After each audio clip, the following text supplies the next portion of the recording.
ભાવનગરમાં ડુંગળીનું બમ્પર વાવેતર 15,900 હેક્ટરમાં ડુંગળીનું વાવેતર.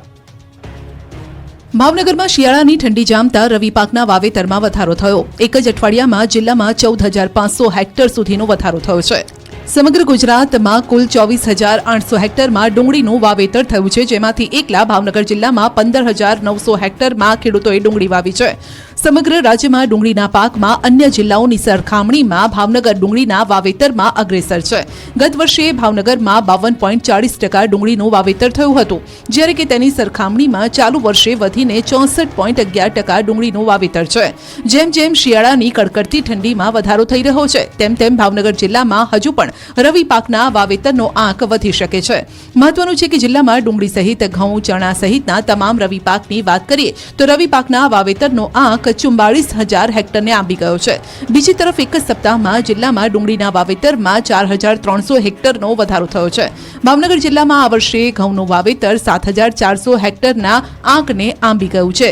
ચણાનું વાવેતર 5,100 હેક્ટર. આમ ગત વર્ષની તુલનામાં આ વર્ષે રવિ પાકનું વાવેતર વધે તેવી સંભાવના છે. પંચમહાલમાં કેનાલ બની પરેશાનીની કેનાલ, જાતે પૈસા ઉઘરાવી કરી સફાઈ. પંચમહાલમાં તંત્રે બનાવેલી કેનાલ લોકો માટે પરેશાનીની કેનાલ બની ગઈ છે. તંત્ર દ્વારા કેનાલની જાળવણી કરવામાં ન આવતા ખેડૂતોએ હાથ મહેનત જિંદાબાદ સૂત્ર અપનાવ્યું છે. પોતાના પાકને બચાવવા માટે જાતે જ કેનાલ સફાઈ કરવામાં જોતરાઈ ગયા છે. ગોધરા તાલુકાના વડેલાવ ગામના સિંચાઈ તળાવમાંથી કેનાલ મારફતે ખેડૂતોની સિંચાઈ સુવિધા ઉપલબ્ધ કરાવવામાં આવે છે, પરંતુ વર્ષોથી આ કેનાલની સાફ સફાઈ કરાઈ નથી. કેનાલમાં જાડી ઝાંખરા લાગી ગયા છે, ત્યારે ખેડૂતો કોઈ પર આશા રાખ્યા વગર પોતે જ કેનાલની સાફ સફાઈ કરી રહ્યા છે. ગામની મહિલાઓ, ખેડૂતો અને યુવાનો જાતે જ કેનાલમાંથી માટી અને જાડી ઝાંખરા દૂર કરી રહ્યા છે. ખેડૂતોનું કહેવું છે કે જો તેઓ તંત્રની રાહ જોશે તો પોતાનો પાક સુકાઈ જવા અને શિયાળુ ખેતી નહીં થવાની સ્થિતિ સર્જાશે, જેથી તેઓ પોતે જ સફાઈમાં જોતરાઈ ગયા છે. ખેડૂતોએ ગામમાંથી 35,000 જેટલો ફાળો એકત્રિત કરી જેસીબી મશીનની મદદથી કેનાલની સફાઈ કરાવી. મહત્વનું છે કે ખેડૂતોની સિંચાઈ સુવિધા ઉપલબ્ધ કરાવવા પિયત મંડળીની રચના પણ કરવામાં આવી હતી, પરંતુ પિયત મંડળી મારફતે કોઈ જ કામગીરી કરવામાં અંગેની જવાબદારી વિભાગ દ્વારા સોંપવામાં આવતી નથી. એટલે તંત્રની રાહ જોયા વિના જાત મહેનત જિંદાબાદનું સૂત્ર અપનાવાયું છે. ખેડાના માતર ખેતીવાડી ઉત્પન્ન બજાર સમિતિમાં પંજાનો પરચમ લહેરાયો. ખેડાના માતર ખેતીવાડી ઉત્પન્ન બજાર સમિતિની ચૂંટણી યોજાઈ. માતર એપીએમસીમાં કોંગ્રેસના ઉમેદવાર ભૂરાભાઈ ભરવાડની જીત થઈ. કોંગ્રેસના ઉમેદવારને 10 અને ભાજપના ઉમેદવારને 8 મત મળ્યા. ભાજપના પૂર્વ ધારાસભ્ય કેસરીસિંહ સોલંકી અને તેમના ટેકેદારોએ કોંગ્રેસના ઉમેદવારોને મત આપ્યા હોવાની આશંકા લોકોએ સેવી છે. કોંગ્રેસના વિજેતા ઉમેદવાર અને ભાજપના પૂર્વ ધારાસભ્ય કેસરીસિંહ સોલંકી એક સાથે વિક્ટરી બતાવતા નજરે પડ્યા. ભાજપમાંથી કાલિદાસ પરમારનો પરાજય થયો, જ્યારે કોંગ્રેસમાં ભૂરાભાઈ ભરવાડનો વિજય થયો. મિશ્ર ઋતુના કારણે રાજ્યમાં વકર્યો રોગચાળો, હોસ્પિટલમાં દર્દીઓની લાઈન. શિયાળાની શરૂઆત થતાં લોકોને મચ્છરજન્ય રોગચાળામાંથી આંશિક રાહત મળતી હોય છે, પરંતુ આ વખતે હજુ પણ મચ્છરજન્ય રોગચાળામાંથી રાહત નથી મળી.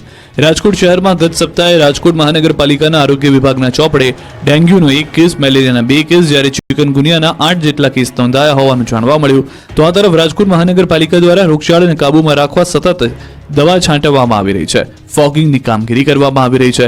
રાજકોટ શહેરમાં ડેન્ગ્યુ, મેલેરિયા, ચિકનગુનિયા, ઝાડા ઉલટી, તાવ, શરદી, ઉધરસ સહિતના 2500 જેટલા કેસ માત્ર મહાનગરપાલિકાના આરોગ્ય વિભાગના ચોપડે નોંધાયા છે. ત્યારે રાજકોટ શહેરના ખાનગી હોસ્પિટલ તેમજ સિવિલ હોસ્પિટલ ખાતે નોંધાયેલા આંકડાઓમાં પણ તોતિંગ વધારે નોંધાયો હોવાનું જાણવા મળી રહ્યું છે. ત્યારે મહાનગરપાલિકા દ્વારા શિયાળાની શરૂઆત થતાં લોકોને ઠંડીથી કઈ રીતે બચવું તે બાબતની પણ ગાઈડલાઈન બહાર પાડવામાં આવી છે. મોરબી લોક દરબારમાં લોકોએ કાઢ્યો બળાપો, વ્યાજખોરો સામે પગલાં લેવા માંગ. મોરબીના લોકો વ્યાજખોરો, લુખ્ખાઓ, ગુંડાઓ, ટપોરીઓ, અસામાજિક તત્વોના ત્રાસથી કંટાળી ગયા છે. મોરબી જિલ્લામાં કાયદો અને વ્યવસ્થાની સ્થિતિ ચીથરે હાલ છે. પોલીસની કામગીરી તેમજ નિષ્ક્રિયતા ઉડીને આંખે વળગે તેવી હોવાનો ભરપૂર આક્રોશ લોક દરબારમાં જોવા મળ્યો. મોરબી શહેરમાં રેન્જ આઈજી અને ધારાસભ્ય કાંતિભાઈ અમૃતિયાની હાજરીમાં એસપી કચેરી ખાતે આજે વિવિધ એસોસિએશનના અગ્રણીઓ સાથે મીટિંગ કરવામાં આવી. ત્યારે વ્યાજખોરી, જમીનના કબજા સહિતની ફરિયાદો લઈને આવેલા અરજદારોને પણ આઈજી દ્વારા સાંભળવામાં આવ્યા. તે લોકોના જે પ્રશ્ન છે તેની ફરિયાદ લઈને તાત્કાલિક કાર્યવાહી કરવા માટે મોરબીના અધિકારીઓને સૂચના આપવામાં આવી છે. આ ઉપરાંત 2 વર્ષ પૂર્વે કરવામાં આવેલી જુગારની રેડ બાબતે હાઈકોર્ટ સુધી ગયેલા અરજદારો આજે આઈજીની હાજરીમાં એસપીને પીઆઈ વિરુદ્ધની રજૂઆત કરવા માટે પહોંચ્યા હતા, જેથી ખળભળાટ મચી ગયો. મોરબી શહેર અને તાલુકા વિસ્તારમાંથી કુલ મળીને 19 જેટલા અરજદારો આવ્યા હતા. વિવિધ મુદ્દે બળાપો કાઢ્યો હતો. પોલીસે અરજદાર કે ફરિયાદીને પૂરતો સાથ સહકાર આપવાની ખાતરી આપી છે. સાથે સાથે મોરબીમાં ટ્રાફિકના પ્રશ્ન અંગે પણ રજૂઆત કરવામાં આવી હતી. તેના માટે પોલીસ આગામી સમયમાં એક્શન પ્લાન તૈયાર કરશે અને સમસ્યાનો ઉકેલ લાવવાના પ્રયત્ન કરશે. વલસાડમાં પકડાયેલા સિરિયલ કિલરની છઠ્ઠા ખૂનની ખેલની કબૂલાત. વડોદરામાં લૂંટના ઈરાદે મુસાફરનું ગળું દબાવી પતાવી દીધો હતો. વલસાડમાં 25 દિવસમાં 5 થી 6 ખૂન કરી હાહાકાર મચાવનાર સિરિયલ કિલરે વધુ એક ખૂન કર્યાની પણ કબૂલાત કરતા ખળભળાટ મચી ગયો. વિદ્યાર્થીની સાથે દુષ્કર્મ હત્યા કેસમાં ઝડપાયેલા આરોપીએ 25 દિવસમાં 4 રાજ્યમાં 5 હત્યા કરી હોવાની કબૂલાત કર્યા બાદ રિમાન્ડમાં વધુ એક ગુનાની કબૂલાત કરી છે. આરોપી 8મી જૂનના રોજ વડોદરા પ્રતાપનગર રેલવે સ્ટેશન પછીના 3 સ્ટેશન બાદમાં સાથે મુસાફર રહેલા અલ્પદ્રષ્ટિવાળા મહારાષ્ટ્રના ફયાઝ અહમદ શેખને અવાવરૂ જગ્યાએ લઈ જઈને હત્યા કરી. આરોપી રાહુલ ઉર્ફે ભોલુ કરમવીર ઈશ્વર જાટે કબૂલાત કરી કે લૂંટી લેવાના ઈરાદે પ્રતાપનગર રેલવે સ્ટેશન પછી ત્રણેક રેલવે સ્ટેશન બાદ વાતચીત દરમિયાન વિશ્વાસમાં લઈ ટ્રેનમાંથી ઉતારી લીધો હતો. રેલવે સ્ટેશનથી વડોદરા જતા મેઇન રોડ ઉપર તરફ લઈ જઈ થોડે દૂર આવેલા ખુલ્લા પ્લોટમાં આરોપી રાહુલ જાટ યુવાનને લઈ ગયો, જ્યાં તેની સાથે ઝપાઝપી કરી તેનું સાંકળથી ગળું દબાવી હત્યા કરી નાખી હતી. સિરિયલ કિલર રાહુલ જાટે અજાણ્યા ઈસમની હત્યા કરી તેની પાસેથી રોકડા રૂપિયા તેમજ મોબાઈલ લૂંટી લીધા હતા. આ અંગેની ડભોઈ પોલીસ મથક વિસ્તારમાં અકસ્માત મોતથી બનાવ નોંધ કરવામાં આવી હતી. સુરતના ઉધનામાં હવામાં ફાયરિંગ કરનાર આરોપીઓની પોલીસે કાઢી હવા. લંગડાથી ચાલ, જમીન પર પગ મૂકવાના ફાફા, આંખમાં પાપનું પ્રાયશ્ચિત અને 2 હાથ જોડી તપાસમાં સહકાર આપતા ટપોરીઓ. આ દ્રશ્યો છે સુરતના ઉધનાના. આરોપીઓ છે ઉધના વિસ્તારમાં આવેલા આરાધ્ય કોર્પોરેશન ઓફિસ પર ફાયરિંગ કરનાર. હવામાં 2 રાઉન્ડ ફાયરિંગ કરી દહેશત ફેલાવનાર 4 આરોપીને પકડી પોલીસે હવા કાઢી. આરોપીઓ જે વિસ્તારમાં દહેશત ફેલાવી હતી તે જ વિસ્તારમાં આરોપીઓને લઈ જઈને સર્કસ કાઢ્યું. પોલીસે લુખ્ખાઓને એવો કાયદાનું ભાન કરાવ્યું કે ચાલવાના પણ ફાંફા પડી ગયા. માંડ ચાલી શકતા હતા. લોકોમાં અસામાજિક તત્વોનો ડર કાઢવા માટે આરોપીઓને હાથ જોડી માફી મંગાવી. પોલીસે આરોપીઓની સઘન પૂછપરછ કરીને ઘટના સ્થળ પર લઈ જઈ પંચનામું કરવામાં આવ્યું હતું. સુરતમાં આઈસ્ક્રીમ બન્યો મોતનો આઈસ્ક્રીમ, 3 બાળકીના મોત. સુરતમાં આઈસ્ક્રીમ બન્યો મોતનો આઈસ્ક્રીમ. આઈસ્ક્રીમ ખાધા બાદ 3 બાળકના મોત થતા હાહાકાર મચી ગયો. સુરતના સચિન પાલીગામમાં 3 બાળકીના મોત બાદ પાલિકાના આરોગ્ય વિભાગ એક્શનમાં આવ્યું છે. ઘટના સ્થળ આસપાસ વિસ્તારમાંથી આઈસ્ક્રીમના 20 સેમ્પલ લેવાયા. આઈસ્ક્રીમ ખાધા બાદ તબિયત લથડી હોવાની શંકાએ આઈસ્ક્રીમ પાર્લરોમાં આરોગ્ય વિભાગે તવાઈ બોલાવી. શ્રીનાથ, ભરકાદેવી સહિતની દુકાનોમાં તપાસ કરવામાં આવી. સુરતના સચિનના પાલીમાં 3 માસૂમ બાળકીઓના ભીદી મોત થતા તમામ સેમ્પલ ટેસ્ટિંગ માટે હેલ્થ લેબોરેટરીમાં મોકલવામાં આવ્યા. પૃથ્થકરણ બાદ સેમ્પલ ફેલ જણાશે તો કાર્યવાહી કરવામાં આવશે. વડોદરા મહાનગરપાલિકાના નેતાઓની લડાઈમાં નિર્દોષનો ભોગ, ઢોર પકડવાના વાહનોની અછત.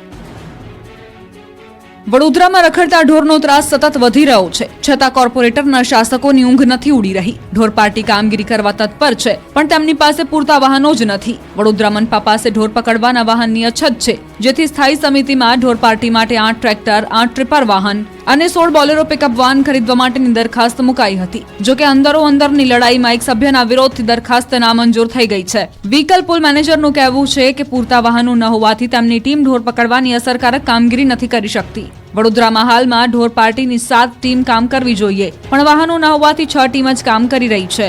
7 ટીમ પાસે 14 બોલેરો અને 7 ટ્રેક્ટર ટ્રોલી હોવી જોઈએ. તેના બદલે વ્હીકલ પુલ પાસે માત્ર 3 બોલેરો વાહન જ ઉપલબ્ધ છે. હજી અનેક વાહનોની જરૂર છે.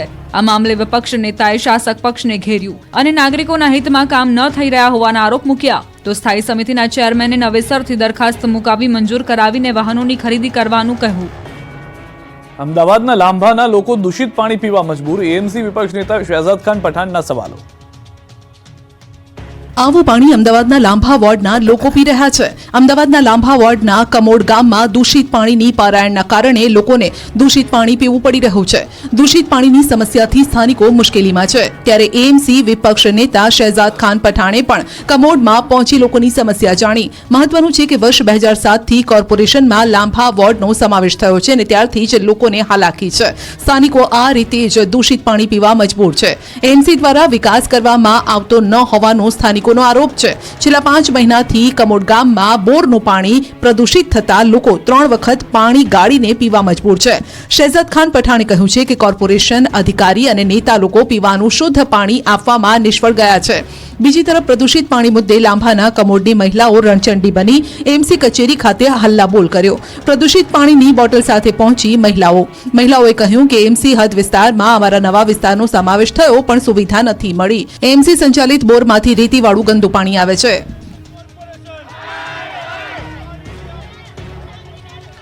ધોરાજીની કાગળ પર ચાલતી સ્કૂલમાં મોટો ઘટસ્ફોટ, ન દેખાયો કોઈ વિદ્યાર્થી, ડીઓએ આપ્યા તપાસના આદેશ. રાજકોટના ધોરાજીમાં બોગસ સ્કૂલ ચાલતી હોવાના આક્ષેપ થઈ રહ્યા છે, ત્યારે ન્યૂઝ 18 ગુજરાતીએ રિયાલિટી ચેક કર્યું.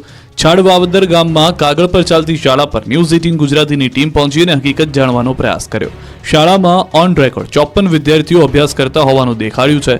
જોકે તપાસ કરતા એક પણ વિદ્યાર્થી ન દેખાયો. ખખડધજ બનેલી શાળાના વર્ગખંડના બારણા પર તાળા લાગેલા જોવા મળ્યા, તો એકાદ બે ઓરડાઓ ખુલ્લા દેખાયા. જોકે તેની બેન્ચ પર માત્ર દેખાવ પૂરતા જ પાઠ્યપુસ્તક મૂકી દેવાયા હોય તેવું જોવા મળ્યું. અમારી ટીમે શાળાના સ્ટાફ સાથે વાત કરવાનો પ્રયાસ કરતા તેમણે મીડિયા સામે કંઈ પણ બોલવાનો ઇનકાર કર્યો. સવાલો કરતા અકળાયેલા સ્ટાફે મીડિયા સાથે જ ગેરવર્તણૂક કરી. ન્યૂઝ 18ની ટીમે જ્યારે ડીઓ સાથે ફોન પર વાતચીત કરી તો તેમણે ગાંધીનગર ટીમ બનાવવામાં આવશે અને પૂરી તપાસ કરવામાં આવશે તેવો દાવો કર્યો. ડીઓએ કહ્યું કે તપાસમાં કસૂરવાર હશે તો કાર્યવાહી કરાશે. નવસારીમાં 11 કરોડથી વધુના પાણી પુરવઠા કૌભાંડ મામલે વધુ એક આરોપી પકડાયો. નવસારીમાં 11 કરોડથી વધુના પાણી પુરવઠા કૌભાંડ મામલે સુરત સીઆઈડી ક્રાઇમે વધુ એક આરોપીની ધરપકડ કરી છે. બેલીમોરા પાણી પુરવઠા વિભાગમાં ફરજ બજાવતા નાયબ ઇજનેર નિરંજન બંસલને પોલીસે ઝડપી લીધો છે. અગાઉ પાણી પુરવઠા વિભાગના 12 અધિકારી કર્મચારીની થઈ ચૂકી છે ધરપકડ. 90થી વધુ ગામોમાં કાગળ ઉપર કામો બતાવી કૌભાંડ આચર્યું હતું. વર્ષ 2023-24 અંતર્ગત રીજુવિનેશન ટ્રાયબલ કાર્યક્રમમાં ₹12.44 કરોડનો ભ્રષ્ટાચાર થયો હતો. 6 અધિકારી અને એક નિવૃત્ત અધિકારીની સંડોવણી બહાર આવી હતી. 159 કામો ન કરવા છતાં ખોટા બિલો બનાવી સરકારી નાણાં કોન્ટ્રાક્ટરને ચૂકવી દીધા હતા. બેલીમોરાના પાણી પુરવઠા વિભાગના અધિકારીઓએ અને કોન્ટ્રાક્ટરો દ્વારા સરકારને ₹12.44 કરોડ રૂપિયાનો ચૂનો ચોપડાયો છે. અંકલેશ્વર જીઆઈડીસીની ડેટોક્સ ઇન્ડિયામાં પ્રચંડ ધડાકા સાથે બ્લાસ્ટ થતા 4ના મોત થયા. એક લાશ ઉડીને કમ્પાઉન્ડમાં પડી. પરિવારજનો પર આભ ફાટ્યું. આંખમાં આંસુ, દિલમાં દર્દ, તંત્ર સામે આક્રોશ અને ચિંતાનું ફાટેલું આગ. દ્રશ્યો છે અંકલેશ્વરના. અંકલેશ્વર જીઆઈડીસીની ડેટોક્સ ઇન્ડિયામાં પ્રચંડ ધડાકા સાથે બ્લાસ્ટ થતા 4 લોકોના મોત થતા પરિવારજનો હિબકે ચઢ્યા. કોણ કોને શાંત રાખે તેવા દ્રશ્યો સર્જાયા. અંકલેશ્વર ઔદ્યોગિક વસાહતમાં આવેલી ડેટોક્સ ઇન્ડિયા કંપનીમાં મલ્ટી ઇફેક્ટ ઇવોપરેટર પર રેલિંગ લગાવવાની કામગીરી ચાલુ હતી અને ત્યારે વિસ્ફોટ થયો. સવારના 11:30 અને 12 વાગ્યાની વચ્ચે આ ઘટના ઘટી. બ્લાસ્ટ એટલો પ્રચંડ હતો કે એકની બોડી પ્લાન્ટની બહાર ઉડીને કંપનીના કેમ્પસમાં પડી. અંકલેશ્વરની ડેટોક્સ કંપનીમાં બ્લાસ્ટની ઘટના બાદ એક કામદારનો મૃતદેહ કંપની બહારથી મળી આવ્યો. બ્લાસ્ટમાં મૃતદેહો ફંગોળાયા હતા. બનાવની જાણ થતાની સાથે જ ફાયર ફાઇટર તેમજ સેફટી એન્ડ હેલ્થ વિભાગની ટીમ ઘટનાસ્થળે પહોંચી. આ તરફ પોલીસ કાફલો પણ ઘટનાસ્થળે પહોંચ્યો. બ્લાસ્ટની માહિતી મળતા જ લોકોના ટોળા કંપની બહાર એકઠા થયા. કામદારો દ્વારા વિરોધ પ્રદર્શન કરવામાં આવ્યું. કંપનીના ગેટ પર બેસી કામદારોએ હંગામો મચાવ્યો. અંકલેશ્વર જીઆઈડીસીમાં આવેલી ડેટોક્સ ઇન્ડિયા કંપની ઇન્ડસ્ટ્રીયલ વેસ્ટના નિકાલનું કામ કરે છે. વિવિધ પ્રશ્ને ડેડિયાપાડાના ધારાસભ્ય ચૈતર વસાવાએ બતાવ્યા તેવર. 13 કિલોમીટરની પદયાત્રા યોજીને વિરોધ પ્રદર્શન કર્યું.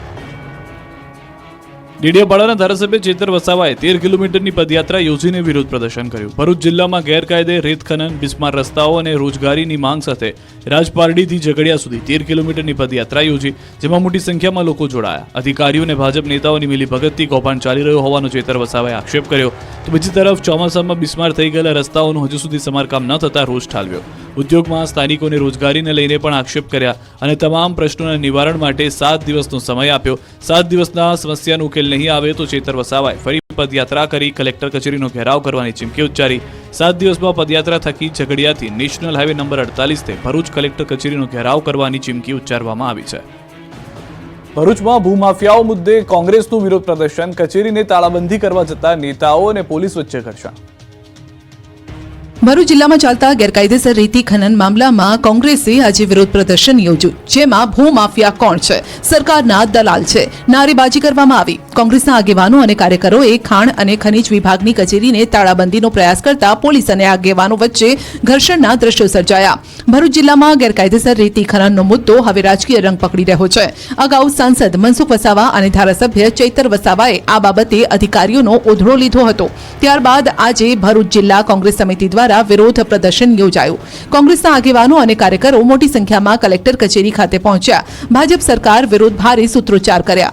જેમાં ભાજપના સાંસદ મનસુખ વસાવાને પણ ન્યાય આપવાના સૂત્રોચ્ચાર કર્યા. આ સાથે કોંગ્રેસના આગેવાનો અને કાર્યકરો દ્વારા ખાણ અને ખનીજ વિભાગની કચેરીને તાળાબંધીનો પ્રયાસ કરાયો. આ દરમિયાન કોંગ્રેસના આગેવાનો સાથે પોલીસ વચ્ચે ખેંચતાણના દ્રશ્યો સર્જાયા, જેમાં પોલીસે કોંગ્રેસના કેટલાક આગેવાનો અને કાર્યકરોની અટકાયત કરીને સાથે જ કોંગ્રેસ દ્વારા કલેક્ટરને આવેદનપત્ર પણ પાઠવવામાં આવ્યું. જવાબદારો સામે કડકમાં કડક કાર્યવાહી કરવામાં આવે તેવી માંગ કરાઈ.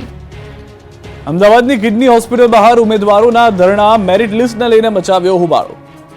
એટલે અમારે 6 મહિના થાય કે 10 મહિના થાય કે 12 મહિના થાય તો બી આ રીતે જ અમે આઈને બેસવાના છે. એવું કહે છે કે તમારે ત્યાં સચિવાલયમાં જાઓ, સચિવાલયમાં જાય એટલે એવું કહે છે કે આ સંસ્થાનું છે. અમદાવાદમાં કિડની હોસ્પિટલમાં ભરતીને લઈને ઉમેદવારોએ વિરોધ પ્રદર્શન કર્યું, જેને લઈ તંત્ર એક્શનમાં આવ્યું અને 650માંથી 430નું મેરિટ લિસ્ટ બહાર પાડ્યું. અમદાવાદની સિવિલ હોસ્પિટલના કેમ્પસમાં આવેલી કિડની હોસ્પિટલની બહાર ઉમેદવારોએ ધરણા પ્રદર્શન કર્યું. ભરતી પ્રક્રિયા ન થતા છેલ્લા 24 કલાકથી વિદ્યાર્થીઓ હોસ્પિટલની બહાર બેસીને વિરોધ પ્રદર્શન કર્યું. નિમણૂક પત્રો આપવાની ઉમેદવારોની માંગ છે. વર્ષ 2023માં નર્સિંગ માટે વેકેન્સી બહાર પાડી હતી, જે તે સમયે ઉમેદવારોએ 1000 રૂપિયા ફોર્મ ફી ભરી હતી અને ડોક્યુમેન્ટનું વેરિફિકેશન પણ થઈ ગયું હતું. જોકે 2024 પણ પૂર્ણ થઈ ગયા છતાં ભરતી ન કરતા ઉમેદવારો રોષે ભરાયા અને હોસ્પિટલ સામે ધરણા પર બેસી ગયા. ઉમેદવારોનો આક્ષેપ છે કે દસ્તાવેજોની ચકાસણી થઈ ગઈ છતાં ભરતી નથી કરી રહ્યા. ઉમેદવારોના વિરોધને લઈને પોલીસે સ્થળ પર પહોંચીને સમજાવવાનો પ્રયાસ કર્યો, પરંતુ ઉમેદવારોએ ભારે હોબાળો મચાવ્યો, જેથી પોલીસે ટીંગાટોળી કરીને ઉમેદવારોની અટકાયત કરી હતી. ઉમેદવારોનો રોષ જોતા તાત્કાલિક મેરિટ લિસ્ટ જાહેર કરવામાં આવ્યું. મહત્વનું છે કે અમદાવાદની સિવિલ મેડિસિટીની હોસ્પિટલમાં એપ્રિલ 2023 દરમિયાન વિવિધ 11 કેડર માટે ભરતી પ્રક્રિયા કરવામાં આવી હતી, જેમાં 1156 ઉમેદવારોએ ભાગ લીધો હતો. આ પ્રક્રિયાને 1.5 વર્ષ કરતાં પણ વધુ સમય વીતી ગયો હોવા છતાં હજુ પણ ઉમેદવારોની નિમણૂક કરવામાં આવી નથી.